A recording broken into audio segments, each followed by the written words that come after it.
Oh, he's definitely a tough bugger. And what we do know is this is a guy that I think he's one of the modern-day great halves.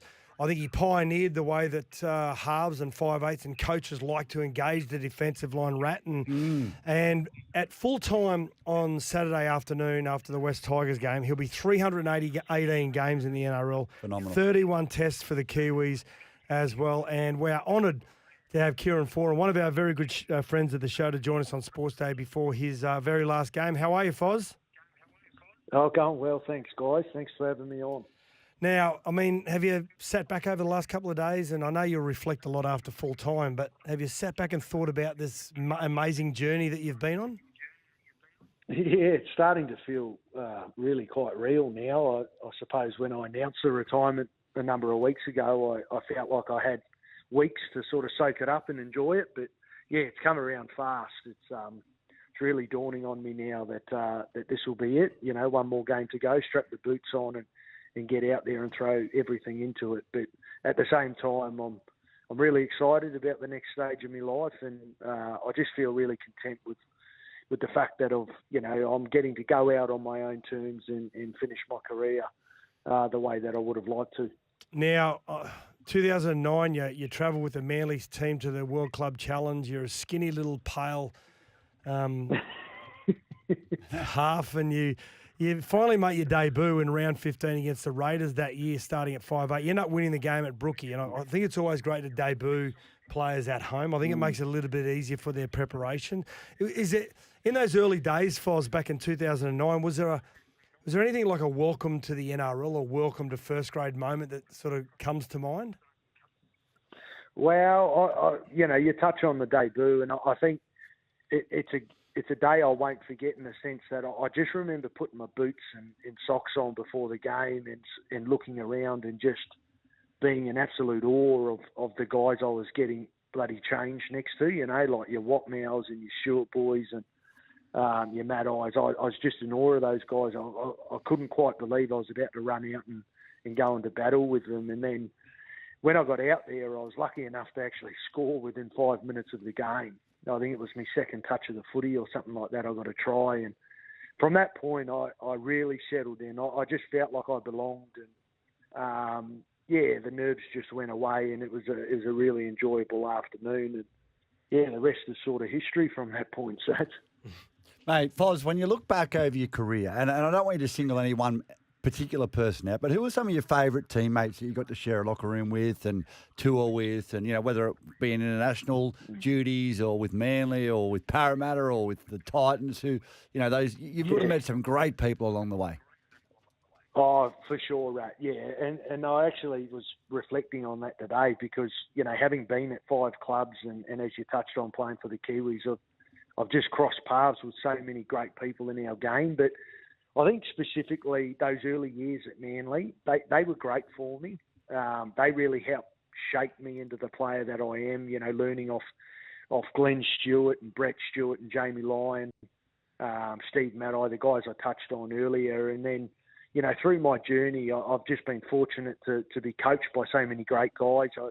One that springs to mind is Stephen Kearney for the Kiwis. He really had instrumental impact on me in that space. And then obviously Desi has been so influential throughout my career. So, yeah, like you said, I have crossed paths with many, many people throughout this 17-year career. And, I've made lifelong friendships, which will, carry on for many years to come. I'll tell you what, Foz, when you look at your career and you've played for so long and you're playing with the likes of young fellas now like Keone, Kinney, players like that are going to look back, in 10, 15 years' time when they retire and look at the great players that they played with, and you'll come up in those conversations. But like a player like a Steve Menzies, on the edge for a half like you, it must have been a joy having him, just outside you to run off.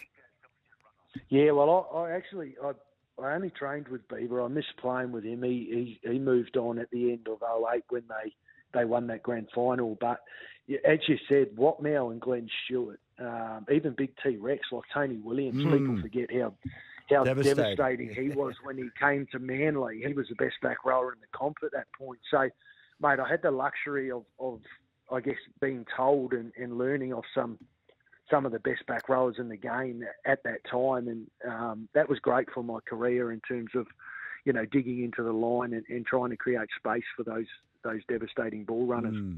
In a quiet moment at home, you're sitting down, you're reflecting on your career, and you said you've done a little bit of that today. Has there any tears been shed, or do you expect?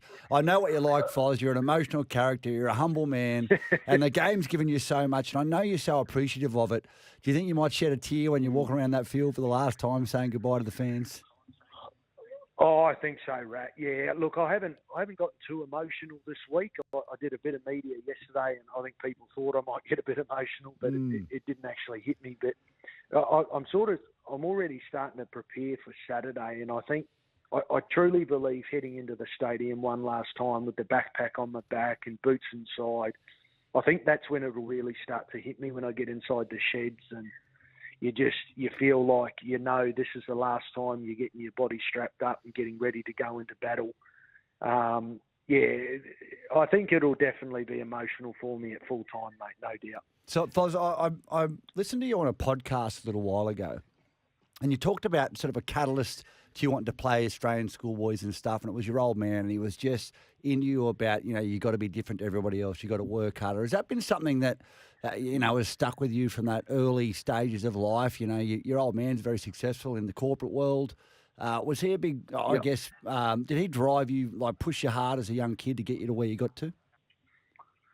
Yeah, for sure, Rad. I think I learned pretty early on in my childhood that if you want to be good at something, you got to work really hard at it. And, I guess learnt those traits early on and carried them through my teen years. And it didn't matter what we did. I'm the youngest of three kids, I've got two older siblings, and we were all heavily involved in sport growing up. And both Mum and Dad were big drivers of that, and they were just huge on us. Just applying ourselves to the best of our ability. They didn't want us to be the best in the team, but they said, whatever you do, you got to do it to your absolute maximum. And I think my career has been like that. I look at myself, I'm nowhere near the most athletic player to play our game, nor am I the most skillful. But I'd like to think that the one thing I have done is I've evolved and I've worked incredibly hard at my craft and just maximise my potential. And that's all you want, isn't it, from the guys around you, your teammates and even our kids. You just want them to be the best person that they can be. And, I think I obviously, got taught that at a young age from Mum and Dad and carried it through my lifetime. Yeah, well said. Well said. Now, outside of the grand final in 2011, Foz, is there another game that stands out in your career? Oh, the 2023 Pac Champs victory, for the Kiwis over the Aussies, 30-0 there over there in Hamilton. That sits right up there, guys. I know for the Aussie listeners that's not great, but I'm a proud Kiwi, and I dreamt as a kid of being involved in such a dominant victory for the Kiwis over the Aussies. Wow. And you got to remember, when I first came into the Test arena space, I was getting flogged by the Kangaroos in most of my early games playing for the Kiwis. So to be involved in such a game, after everything I'd gone through in my journey to work my way back into the Kiwi Test jersey, and then be involved in a game like that, I was touched by that game. Yeah, it sits right up there. And seeing Kieran Foran in a number 9 jersey. Yeah, exactly. 100%. He's lost his voice, Sats. Yeah. Hey, Foz, is there a player that you played against that troubled you the most? And it might be you going into the line. They just read you the way that you played. Or is there a player that always picked you out when you were defending? Is there a player that you had the most trouble with throughout your career? Mm-hmm. I'll tell you what, early on, I had some great battles with Friday. I used to really take them as personal battles. He was such a hard back rower to handle, very unorthodox in his carry. And as a young guy, it was great for me to learn how to handle a back rower like that. I really feel like it helped me defensively through my career. And I always talk about early on my battles against him because he was a right edge back rower. I was on the left-hand side as a young guy. Mate, he was as good a back rower at that time that there was in the game. So that was I guess, really testing through my early years. I'll tell you what, GI in his heyday was really hard to handle as well. Yes. I hated coming down on a kick chase on a bloke like that and just getting palmed in the chest. So, yeah, they were tough times. But yeah, there's been plenty of great players over the years. Now, there's a lot of people that have added to the journey of Kieran Foran over, a lot of years of your professional career. I imagine you're going to have a big crew out there on Saturday afternoon to farewell you to the game of rugby league. Who you got coming along, Foz? Oh, I got plenty, Rad. I got a fair bit of family actually making the trip over from New Zealand, which was really special, and a lot of people coming up from Sydney. So, yeah, I think I've asked for about 80 odd tickets. I think 80 or 90 odd tickets. So there might be a grandstand full of the Foran clan, but yeah, it's just great. As you touched on, with a career like mine that's spanned over a long period of time.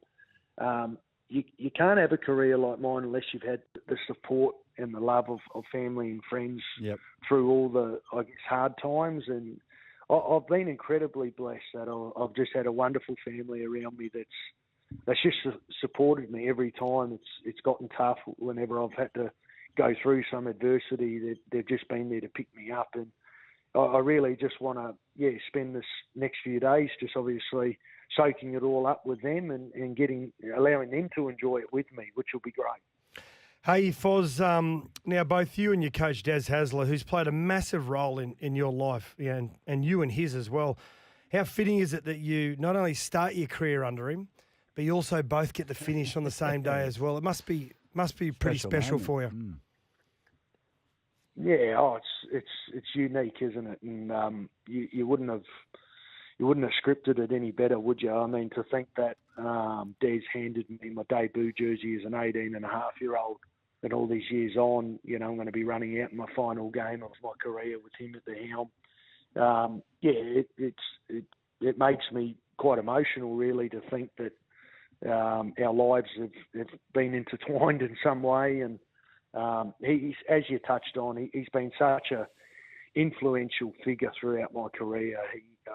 I remember being a young guy coming out of school straight into that first grade team at Manly and just hanging off every word he said. And our relationship, our friendship's grown over the years. It's evolved. It's different these days. We probably have more robust conversations than most player-coach relationships. But there's just an undeniable respect between the both of us, and I'm so proud of what he's been able to achieve throughout his playing and coaching career, and I think he's naturally as proud as for me for what I've achieved throughout mine. Yeah, nice. Now we go back to when you started in 2009, and then you go through to 2011. Foz, you win the comp, and this little surfy-looking kid from Mackay lobs in his first year of the NRL and wins a comp alongside you and Daly Cherry Evans. I know you're very close mates, but did you realise that he was coming through the lower grades and he was going to have such an impact in that first year in 2011? Oh, I did, Sats, because we played together in the under-20s competition. So he'd come up as an 18-year-old, and we both played about a year and a half in that 20s comp together, and that was where we first forged our combination. And from that point, I went up into first grade, and I spent half the year with Matty Orford in 2009, and then Trent Hodkinson was the halfback in 2010, and Daly actually continued to ply his trade in the Q Cup. Mm-hmm. That was our feeder team. And at that point, the club had a pretty big decision to make, either re-sign Trent or risk losing Daly. And Trent ended up accepting a big offer from Canterbury and going over to the Dogs at that point. And that opened the door for Daly. And he was just so ready at that point. I think he had gotten Player of the Year in the Q Cup in 2010. He was primed for first grade, and by the time he came in 2011, he was just so ready, and I think he won Rookie of the Year that year, and as you said, we won the grand final. So, it was pretty special for both of us to be involved, and such a successful year so early on in our careers. Yeah, like it speaks volumes for how patient you got to be with Harves. He was 22 when he made his debut. Phenomenal, It's amazing, isn't it? And we're still playing at 351 games. Yeah, he was probably ready a year earlier, but they were patient with him. They wanted him to work on some other parts of his game and make sure he was 100% ready to go. But like I said, by the time he came in 2011, mate, he was primed. So it was so good for our side. Okay, you've been on plenty of tours. As we said, 31 tests for the Kiwis. You've been on tours overseas with end-of-season trips, whatever it may be. Best tourist you've played within those 60 years of NRL? What now? What now? Good tourist, eh? Yeah, you can't go into too much detail. You just got to let us know the name. I like it. That's a man that looks after his teammates.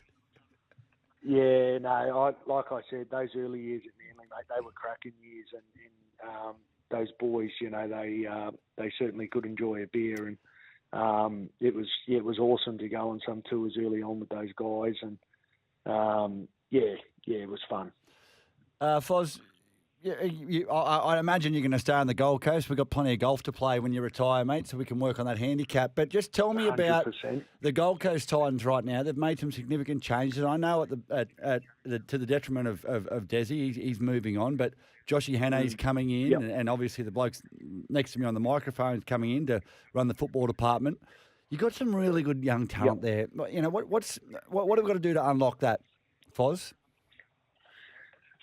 Yeah, it's a great question, mate. I think the changes that the club's making are positive ones. I think that they're really being proactive around that, and I applaud it. I think that the club needs some change, and as you touched on, I've said it for a long time.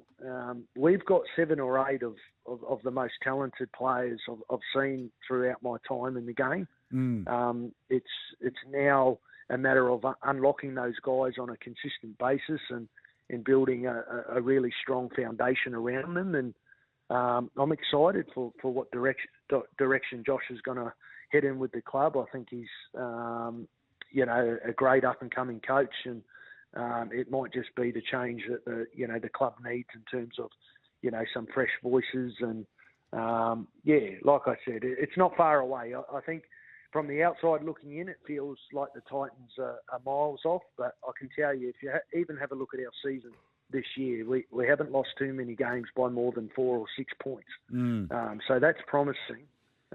Just got to tweak a few things around the club there, and I feel like we're off and away. Well, Foz, it finishes at 7:30 p.m. on Saturday night against the West Tigers. On field it finishes, but it's fair to say we're going to see a fair bit of you, whether it's on our screens at Fox League, hopefully at SEN doing some work as well. You'll be doing some coaching, and no doubt we'll have a long history, a long future, I should say, in coaching down the track. Absolutely. As well. Hey, mate, you are universally loved by everyone in rugby league, whether you're an Australian, a Kiwi, a Pom, whatever it may be, whether you don't support one of the teams you played in. But most of all, you represent everything, I think, that the blue-collar rugby league fan loves. And we've loved watching you. We love being part of your career. We love that we get to talk to you on a frequent basis as well. So, first of all, congratulations on what is a great career, and good luck for Saturday that it goes the way you want it to. You guys are legends. Thanks very much for having me on. Good on you, Foz. Finish strong, mate. For more like that, follow the Sports Day with Sats and Rat socials and listen live on SEN Radio.